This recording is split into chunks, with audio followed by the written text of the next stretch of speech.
আবার সকাল থেকে শুরু করা হলো। আজকে আমাদের সকালের নাস্তা রুটি আর আলু ভাজি। আসসালামু আলাইকুম এভরিওয়ান, কেমন আছেন আপনারা সবাই? আশা করি সবাই অনেক ভালো আছেন। আমরা আলহামদুলিল্লাহ ভালো আছি। আমাদের গোলাপ গাছে আবার নতুন করে পাতা বের হচ্ছে। তো প্রথমের পাতাগুলো তো শুকিয়ে গিয়েছিল, তো সেই কারণে তো আমরা অনেক ভয় পেয়ে গিয়েছিলাম যে আমাদের গোলাপ গাছগুলো মারা গেল নাকি। তো পরে দেখি না, আবার নতুন করে পাতা বের হচ্ছে। যারা আমাদের নিয়মিত ভিডিও দেখেন তারা তো জানেন যে আমাদের ডালিম গাছে অনেকগুলো ফুল এসেছে।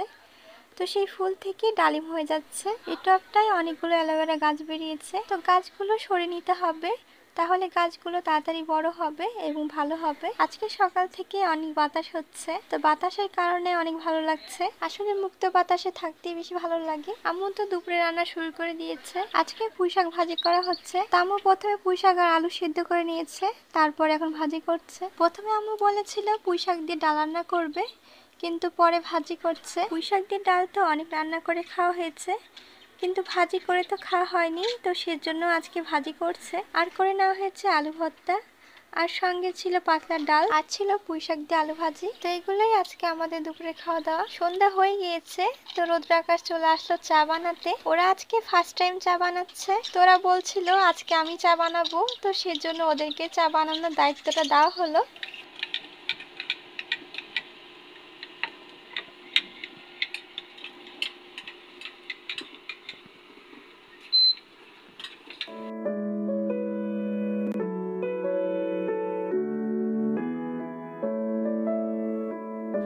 আর কিছুক্ষণ পরে চা বানানো হয়ে যাবে।